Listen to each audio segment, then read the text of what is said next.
بسم اللہ الرحمن الرحیم۔ کلاس 9۔ کل بیٹا ہم نے غالب کی غزل کا پہلا شعر پڑھا تھا، سمجھا تھا۔ آج دیکھیں شعر نمبر 2۔ ہم ہیں مشتاق اور وہ بیزار، یا الہی یہ ماجرا کیا ہے۔ کہتا ہے کہ ہم انتظار کر رہے ہیں، ہم شوق رکھتے ہیں اور وہ بیزار ہے۔ ٹھیک ہے، یعنی بیزار مطلب جو دیکھنے کے دل بھی نہیں کر رہا، جو دیکھنا بھی نہیں چاہتا۔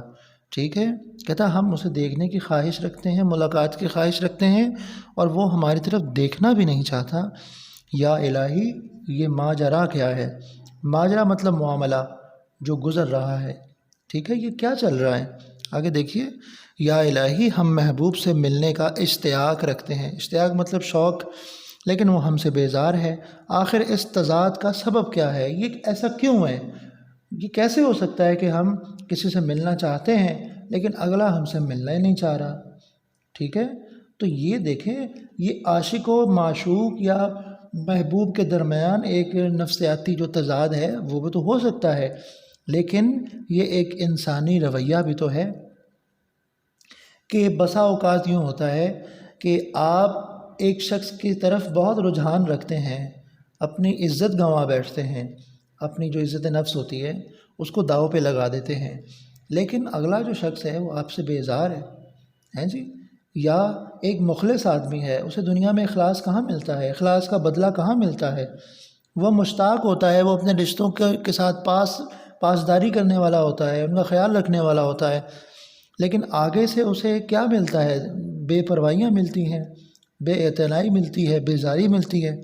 تو یا الہی یہ ماجرا کیا ہے۔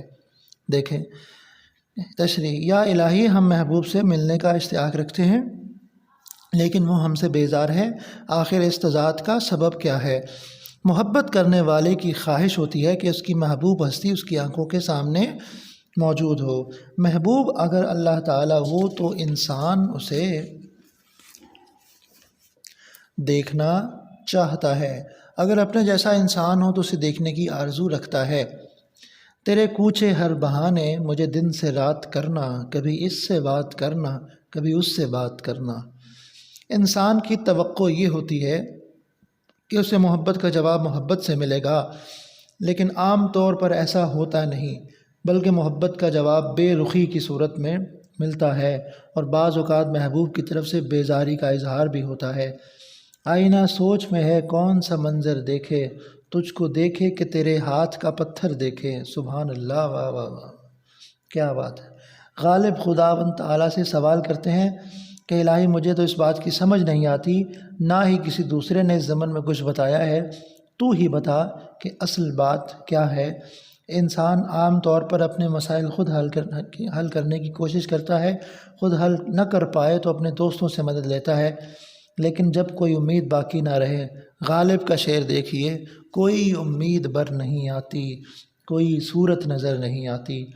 جب انسان ہر طرف سے نا امید ہونے لگتا ہے تو پھر بارگاہ خداوندی سے رجوع کرتا ہے کہ خدایا تو ہی رہنمائی فرما کہ میں کیا کروں۔ ارشاد خداوندی ہے کہ حسن سلوک کا بدلہ سوائے حسن سلوک کے اور کچھ نہیں۔ غالب اپنے حسن سلوک اور محبوب کی بدسلوکی کو پیش کرتے ہیں کہ ہونا تو یہ چاہیے تھا کہ محبوب واری محبت کا جواب محبت سے دیتا، لیکن افسوس ایسا نہیں۔ شعر نمبر 3۔ میں بھی منہ میں زبان رکھتا ہوں، کاش پوچھو کہ مدعا کیا ہے۔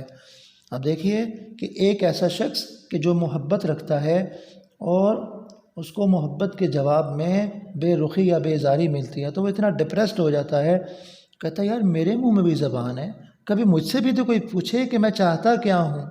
مجھ سے آج تک کسی نے پوچھا ہی نہیں ہے کہ میں کیا چاہتا ہوں۔ میری خاموشی پہ ہنسنے والوں کہیں یہ نہ سمجھ لینا کہ میرے سینے میں دل نہیں ہے یا میرے منہ میں زبان نہیں ہے۔ ٹھیک ہے، غالب کا شعر دیکھیں تشریح۔ مرزا نوشہ اسد اللہ خان غالب آفتاب اردو کے درخشندہ شمس و قمر ہیں۔ ان کی فلسفیانہ شاعری زندگی کی حقیقتوں کی گرہیں کھولتی ہے۔ غم عشق اور غم زمانہ پر مشتمل غالب کے اشعار زندگی کی الجھنوں کے ترجمان بھی ہیں اور معاملات محبت کے عکاس بھی۔ یہ ہو گیا جناب ان کا تعارف۔ اللہ تعالیٰ نے ہمیں بھی اظہار کی قوت سے نوازا ہے، کاش کبھی ہم سے بھی تم نے پوچھا ہوتا کہ ہمارے دل میں کیا ہے، ہم کیا چاہتے ہیں۔ واہ واہ، میں مقابلے میں شریک تھا فقط اس لیے، کوئی آ کے مجھ سے یہ پوچھتا تیرا کیا بنا۔ واہ واہ۔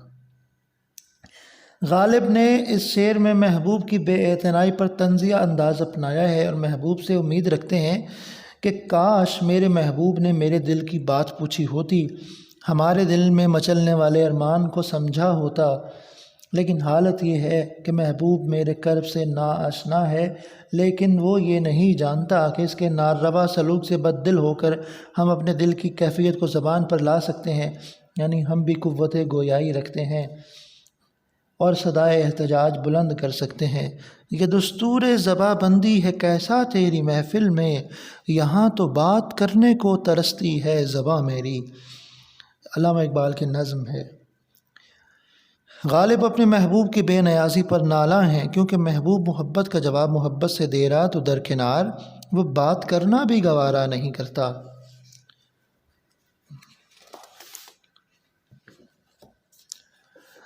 شاعر کی خواہش یہ ہے کہ کاش میرا محبوب مجھ سے میری تمنا پوچھے، میں اپنے محبوب کے سامنے اپنا حال دل بیان کروں، کیونکہ قدرت نے مجھے بھی قوت گویائی مطلب بولنا، گفتن مصدر سے، میں بھی منہ میں زبان رکھتا ہوں، میں کوئی گونگا نہیں ہوں، میں اپنے دل کی کیفیت محبوب کے سامنے بیان کرنے کی طاقت رکھتا ہوں۔